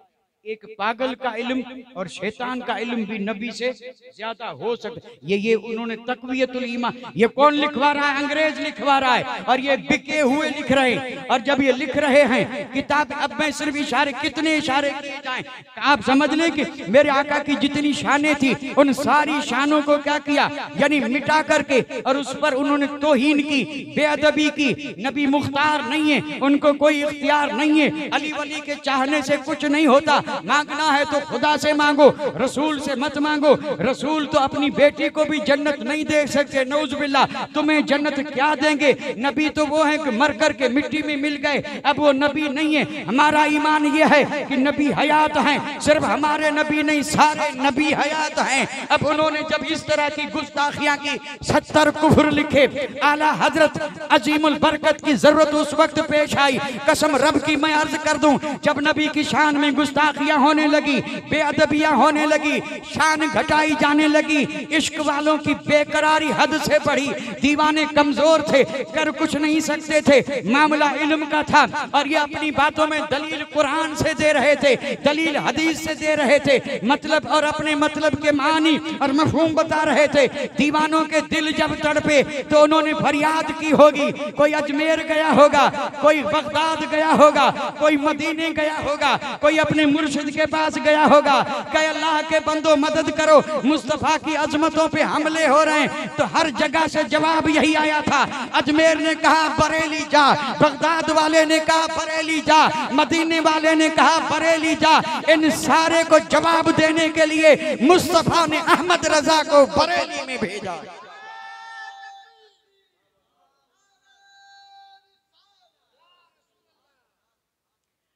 अब आला हजरत तशरीफ लाए तो आपने क्या किया? ये जो बकवासें हो रही थी इनका रद्द फरमाया, हर एक का रद्द फरमाया। और रद्द भी किस तरह? पहले उस चीज को कुरान से साबित किया, फिर हदीस से साबित किया। हदीस भी एक नहीं, आयत भी एक नहीं, सैकड़ों आयतें, सैकड़ों हदीसें, उसके बाद सहाबा, और उसके बाद अइम्मा के अकवाल, और फिर इजमाए उम्मत, और फिर इस तरह मुज़य्यन और मुबर्रा करके और उनके सामने पेश किया कि नादानो क्या बक रहे हो, ये देखो नबी की शान क्या है। तुम तो ये कहते हो कि नबी हमारी तरह हैं, आला हजरत ने कहा हमारी तरह नहीं, सबसे आला व औला हमारा नबी और सबसे बाला व वाला हमारा नबी। हम तो क्या हैं जो आला से आला हैं, मेरा नबी उनसे भी आला और बाला है। आला हजरत ने काम यही किया। अब उधर तो ये सारे दुश्मन थे पूरी दुनिया के, बीच में तन्हा मेरा रजा, और ये जवाब दे रहे हैं। तो इतना इल्म कहां से आया? तो इसका एक ही जवाब है, मुस्तफा जाने रहमत ने पढ़ाया। आला हजरत को किसने पढ़ाया? मुस्तफा जाने रहमत ने पढ़ाया। और ये कहा किसने? खुद इमाम आला हजरत अजीमुल बरकत ने। अब जिसे मुस्तफा पढ़ाए, 55 उलूम पर आपको दस्तरस थी, और 55 उलूम में आपने किताब लिखी है। आज हम उन 55 उलूम का नाम भी नहीं ले सकते, और नाम तो क्या लेंगे, अगर लेंगे तो भी समझ में नहीं आएगा। और आला हजरत को 55 उलूम जानते थे, किसी दारुल उलूम में नहीं गए, किसी यूनिवर्सिटी में नहीं गए। पढ़ाने वाले उस्ताद भी 4 या 5 हैं, 5 में भी खास आपके वालिद बुजुर्गवार हैं, जो दुनिया में जबरदस्त उस वक्त अहले इल्म के शानदार और जबरदस्त आलिम भी थे, वली भी थे, गौस भी थे, कुतुब भी थे। अल्लामा हजरत नकी अली खान बड़ी शान के आपने पढ़ाया था, किताब पढ़ाते 2-4 पन्ने पढ़ा के और फिर फरमाते आगे अहमद रजा तू खुद पढ़ ले। आप पढ़ते गए, चगमीनी पढ़ने गए थे, उस्ताद ने पढ़ाई थी, तो फिर आपके वालिद ने कहा बेटा क्यों वक्त बर्बाद कर रहे हो, आ जाओ वापस, जो नहीं आएगा वो मुस्तफा पढ़ा देंगे। ये है आला हजरत। इसलिए आपके पास जो इल्म था, इल्म, उस इल्म को कोई आज तक समझ नहीं सका। कसम रब की, जिसने मेरे नबी की जात पे हमला किया, आला हजरत ने उसको रद्द करके और उसको दलाइल से साबित कर दिया कि मुस्तफा नूर हैं, नबी हयात हैं, नबी नूर अला नूर हैं, नबी मुख्तार कुल हैं। जितने भी उन्होंने बातिल अकीदे फैलाए थे, आला हजरत ने सबका क्या कर दिया? कला कमा कर दिया। और जब कला कमा कर दिया तो इश्क बच गया, मोहब्बत बच गई, और जब मोहब्बत बच गई तो ये ईमान बच गया। तो ये ईमान बचाने वाली जात आला हजरत की है। ईमान बचाने वाली जात, तन्हा थे तन्हा, कहीं गए भी नहीं, लेकिन कोई किताब ऐसी नहीं थी जो सामने न हो। ये हजरत मुहद्दिस सूरती, वसी अहमद सूरती, आप उनके मेहमान बने थे, और मेहमान बन करके और मगरिब के वक्त जाने का इरादा किया तो वसी अहमद सूरती ने किताब दिखाई, कहा मेरे पास ये किताब है, आपके कुतुब खाने में नहीं है। आपने फरमाया मेरे कुतुब खाने में नहीं है तो जरा मुझे दे, ले जाता हूँ, पढ़ के पहुंचा दूंगा। आपने फरमाया ले जाइए। अब मगरिब के बाद प्रोग्राम बदल गया, आपको रात वहीं रुकना पड़ा। रुक गए, सुबह जब रवाना हुए तो किताब वसी अहमद सूरती को वापस की। उन्होंने कहा आका क्या नाराज हो गए? किताब देते वक्त मैंने कहा था कि वापस कर देना, इसलिए वापस कर रहे हैं। फरमाया नहीं नहीं, नाराज नहीं हुआ हूँ, जाना था, गए नहीं, रात रुक गए तो मैं रात को इशा पढ़ के बैठा और फजर तक पूरी किताब पढ़ ली। अब मुझे जरूरत नहीं है, इंशाअल्लाह उम्र में जब भी मुझे जरूरत पड़ी तो जो किताब में लिखा है वही नकल कर दूंगा। क्या ये इंसानी ताकत है? एक बार किताब पढ़े और याद हो जाए और उम्र भर याद रह जाए, ये मुस्तफा का करम है, ये मेरे आका का करम है। महीने में कुरान याद कर लिया, किया या नहीं किया? और किताबों को एक बार देखा तो सारी याद हो गई। 8 घंटे में दौलत मक्किया बगैर किताब के लिख दी। अरब वाले दस्तबदंदा हैं, और जो मक्कतुल मुकरमा के गवर्नर थे, ये गैब के मुनकिर उसके पास पहुंचे कि नबी गैब नहीं जानते। बुखार की हालत में आला हजरत ने 8 घंटे में दौलत मक्किया लिखी। कोई पढ़ करके देखे कि दौलत मक्किया है क्या। और जब शरीफ मक्का के पास वो किताब पढ़ी गई तो शरीफ मक्का अपनी कुर्सी से उठा, कहा कि रब तो देता है, ये कौन है न देने वाले नादानो, गैब का इल्म नबी को रब देता है। ये आला हजरत ने साबित किया था। आपने जो भी दलाइल दिए हैं ना, अगर आपके इल्म पे कोई बोलने वाला हो तो उम्र गुजर जाए, बाकी तो सब शाने अपनी जगह पे है। कोई एक पहलू नहीं है, 1000 पहलू हैं, और हर पहलू में मेरा इमाम आफताब भी है और माहताब भी है, लाजवाब भी है, और उनकी कोई मिसाल नहीं है। एक बात अर्ज करके आपसे इजाजत लूं, इजाजत दे तो लूं, और मैं तो बोलता रहूंगा, मुझे तो कोई हर्ज नहीं, अल्हम्दुलिल्लाह, क्योंकि मेरा काम ही बोलना है। लेकिन मैं देख रहा हूं कि अब बोल, क्योंकि हमें फिर आइंदा भी तो जलसा करना है, 2-4 दिन के बाद भी जलसे करने। यूं आपको तंग करेंगे तो आप थोड़े आएंगे, इसलिए ख्याल तो सबका रखना पड़ता है। मैं जितने भी हाथ पैर मर रहा हूँ, न इनके लिए न आपके लिए, मैं तो सिर्फ मेरे इमाम अहमद रजा आशिकों के इमाम के दरबार में झूम झूम के नजराना पेश कर रहा हूँ। सलाम हो आला हजरत तेरी जात पर कि तूने वो काम किया कि कयामत की सुबह तक इश्क जिंदा रहेगा। बस अब आखिरी बात अर्ज कर रहा हूं। आला हजरत ने 1000 किताबें लिखी। कितनी? 1000। अब ये कैसे लिखी, किस तरह लिखी, वक्त नहीं है। एक किताब लिखने में वक्त कितना लगता है? अच्छा, आला हजरत जो लिखते थे ना, उस वक्त ये बॉल पेन नहीं थी, फाउंटेन पेन नहीं थी। उस वक्त यानी वो लकड़ी का कलम और वो दवात, डुबो के लिखना, डुबो या फिर लिखा, डुबो या फिर लिखा। होल्डर होते थे ना, होल्डर, ये बड़े डुबो डुबो के लिखते थे। और स्याही ज्यादा आ गई तो लिखा हुआ भी मिटा, रेत रखते थे उसमें छिड़कते ताकि रेत वो स्याही चूस ले। किताबतें होती थी, किताबें लिखी जाती थी। आला हजरत ने अपने हुजरे में बैठ करके कहीं गए भी नहीं, इन मुर्तदीन का और इन गुस्ताखों का जवाब दिया है। 1000 किताबें लिखी है। कसम रब की, हिंदुस्तान से उलमा जब अरब जाते थे और अगर कोई कहता था कि मैं अहमद रजा के शागिर्द का शागिर्द हूँ, शागिर्द का शागिर्द हूँ, तो कसम रब की अरब के उलमा उठ करके पेशानी का बोसा देते और कहते अहमद रजा का जमाना तो हमने नहीं देखा, लेकिन अरफना अहमद रजा पे तसानी भी, हमने अहमद रजा को उनकी किताबों से पहचाना है। जिनकी किताबें ऐसी हैं तो अहमद रजा कैसा होगा।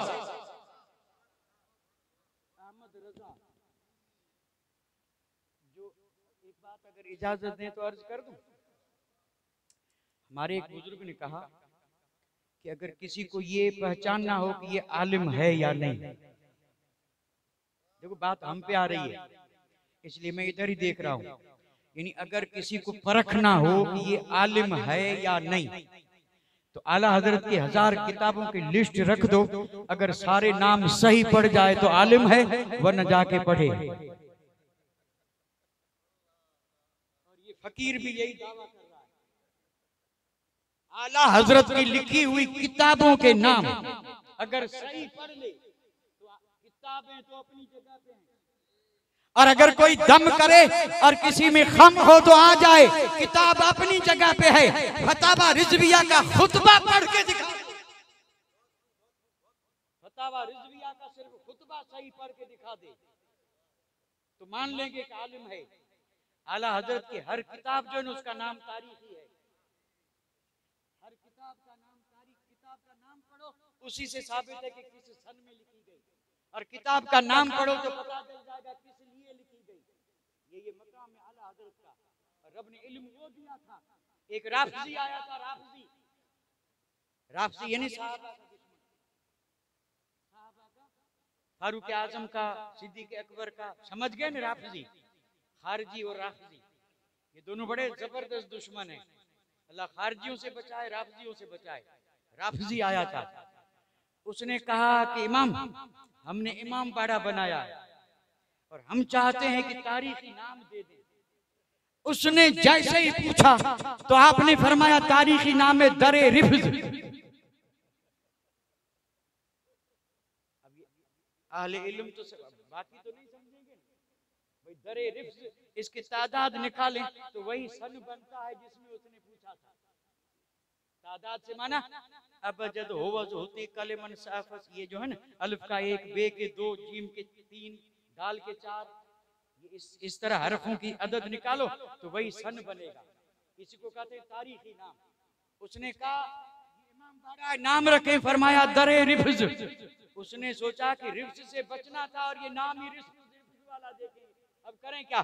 तो उसने कहा नहीं हजरत, बना तो इस साल है, उद्घाटन अगले साल होगा। तो आपने फरमाया दारे रिफ्ज।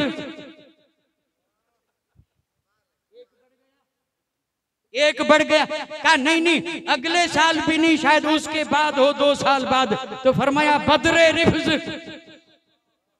देर भी नहीं लगी, कसम रब की ये तो महारत थी, सिर्फ उसी रिफ्ज वाली बात नहीं है। अगर किसी का बच्चा पैदा होता और फिर आता नाम लेने, और आप नाम बता के और फिर कहते जरा अदद निकालो, तो तारीख तो नहीं निकली, और अदद निकालते तो तारीख निकल जाती। तेरे मुंह से जो बात निकली जाने रहमत ने वही कर दी। खैर ये ज़िम्न में बात आई थी, मैं अर्ज कर रहा हूँ 1000 किताबें आपने रद में लिखी, और ये रद किसका? गुस्ताखों का। और ये जितनी भी बेदीन हैं, बददीन हैं, मुस्तफा के गुस्ताख हैं, शान में गुस्ताखियां करने वाले और मामूली चूड़े चमार जैसा समझने वाले, और जो नबी को चूड़ा चमार समझे उससे गले मिले तो फिर ईमान बचेगा। आला हजरत के जलसे इसलिए होते हैं कि आला हजरत की तालीम पे अमल किया जाए। दुश्मन अहमद पे शिद्दत कीजिए। अगर रजा को मानते हैं तो दुश्मन अहमद पे शिद्दत कीजिए। इन बदबख्तों से क्या मुरवत कीजिए, क्या मुरवत कीजिए। रजा का पैगाम है, मुस्तफा का दुश्मन और उसे गले लगाएं और रिश्तेदारी करें तो आप क्या बने? नहीं हो ही नहीं सकता। कसम रब की, जो मेरे नबी की गुस्ताखी करे, नऊज़ बिल्लाह, अगर कोई मेरे माँ बाप को गाली दे मैं गले लगाऊंगा? तो माँ बाप औला है या मुस्तफा? नबी को गालियां दें, चूड़े चमार जैसा कहें, दीवार के पीछे का इल्म नहीं, मर करके मिट्टी में मिल गए, बड़े भाई की तरह थे, या रसूलल्लाह मत कहो, ये शिर्क वो शिर्क, अंग्रेजों के पट्टू बिके हुए चंद टक्कों पे ईमान खराब करके और फिर ये नया दीन निकाला था। उस वक्त रब की रहमत जोश में आई, इनका कला कमा करने के लिए बरेली में शहनशाह बरेली अहमद रजा की शक्ल में आए, और आकर के वही कहा था जो मैंने पहले कहा, किल के रजा है खंजरे खूंखार बरकबार। न हम खूंखार समझे न बरकबार समझे।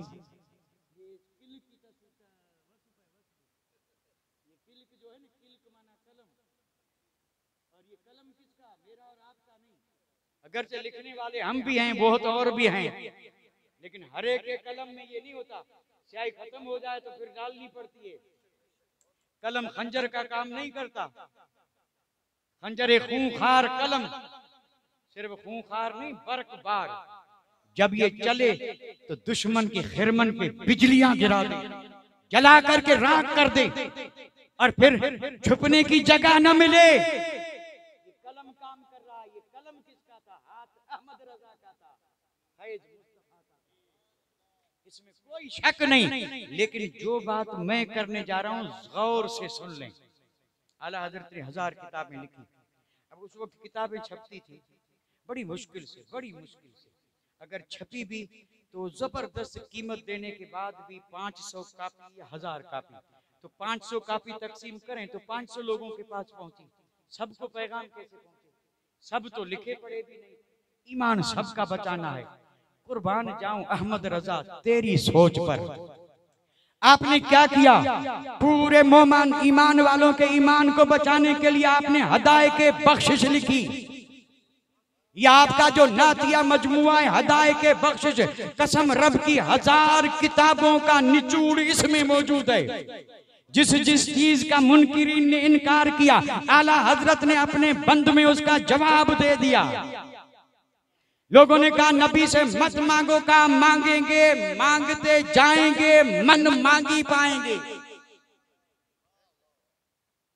नबी से मत मांगो, अब ये किताबों में तो था लेकिन सब कहां पढ़ें? और आला हजरत को मानने वाले हैं तो आपने कहा जवाब ये दो, मांगेंगे, मांगते जाएंगे, मुंह मांगी पाएंगे। सरकार में न ला है न हाजत अगर की है, न ला है न हाजत अगर की है। बदबख्तों ने कहा नबी को गैब का इल्म नहीं। कलम उठाया, फरमाया और कोई गैब क्या, तुमसे निहा हो भला। जब खुदा ही न छुपा तुम पे करोड़ों दरूद। हदाए के बख्शिश को कोई समझ करके पढ़ ले। दुश्मन के जितने भी सवाल हैं, हर सवाल का जवाब किसी न किसी बंद में है, और उस बंद में आयतों का निचोड़ बंद है। ये आयतें नहीं है, कुरान का या हदीस का तर्जुमा है जो मेरे इमाम ने पूरे मुस्तफा के गुलामों के लिए किया है। किताबें न पढ़ सको तो कोई हर्ज नहीं। जब कोई कहे कि नबी शान वाले नहीं हैं, नबी हमारी तरह हैं, तो फरमाया मिल करके गुनगुनाया करो, सारे अच्छों से अच्छा हमारा नबी, सारे ऊंचों से ऊंचा हमारा नबी। ये आपने जो जो भी नातें लिखी है ना, अब ये एक एक नात पे अगर कोई तशरीह करे तो एक नात का एक बंद एक तकरीर है। नबी कुछ नहीं देते, नऊज बिल्लाह। इन्होंने कहा, मेरे इमाम ने क्या कहा? नेमतें बांटता जिस सिमत वो जीशान गया। नेमतें बांटता जिस सिमत वो, तो हुआ क्या? साथ ही मुंशी रहमत का कलमदान गया। मेरे नबी की मुकद्दस जबान से बात निकली, रब ने पहले ही फरिश्तों को कलम दे के तैयार रखा कि इधर आमिना के मुंह से बात निकले, लिख दो, वही कर दो।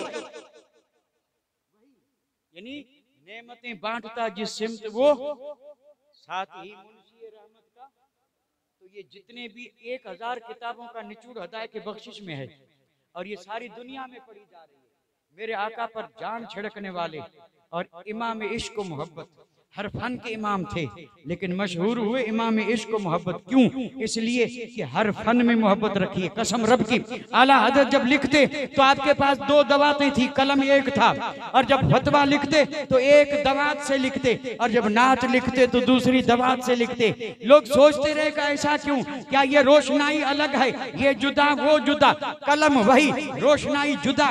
एक से सब लिख रहे हैं, एक से सिर्फ नात लिख रहे हैं। आपसे जब पूछा गया तो आपने फरमाया कि फर्क सिर्फ ये है कि ये सादा रोशनाई है, और नात जिससे लिखता हूं उसमें मैंने ज़ाफ़रान मिलाया है।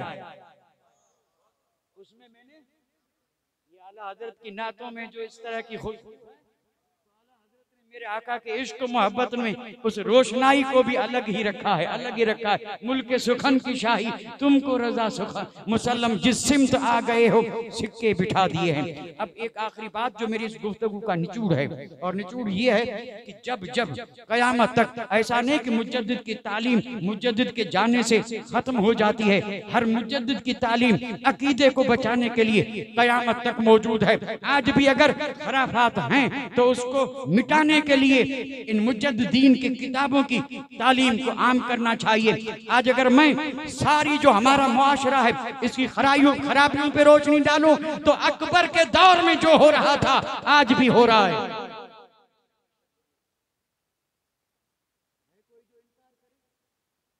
अकबर के दौर में जो हो रहा था आज भी, उस वक्त भी हिंदुओं की रस्में थी कि आज नहीं है, है या नहीं है? उस वक्त अंग्रेजों का लिबास था कि आज नहीं है। और फिर ये जमहूरियत और फिर ये पता नहीं क्या क्या धोखे दे करके और ये जो अलग अलग ख्यालात राइज किए जा रहे हैं, ये सब हो क्या रहा है? क्या ये दीन है? जब दीन नहीं है तो ये सब दीन के खिलाफ हो रहा है। तो मुजद्दिद को गए हुए अगरचे सदियां बीती हैं, लेकिन मकतूबात आज भी मौजूद हैं। अगर आज ये चाहते हैं कि इस कौम से, मुस्तफा के गुलामों से ये सारी खराबियां दूर हो जाएं, तो मेरी एक रिक्वेस्ट है, इमाम रब्बानी मुजद्दिद अल-बसानी की मकतूबात में से एक एक खत का दर्स देना शुरू कर दें और एक एक मकतूब को पूरी दुनिया में फैला दें, ताकि पता चले कि दीन क्या है और बेदीनी क्या है। वमा अलैना इल्लल बलाग व आखिरु दावाना अनिल हम्दुलिल्लाहि रब्बिल आलमीन।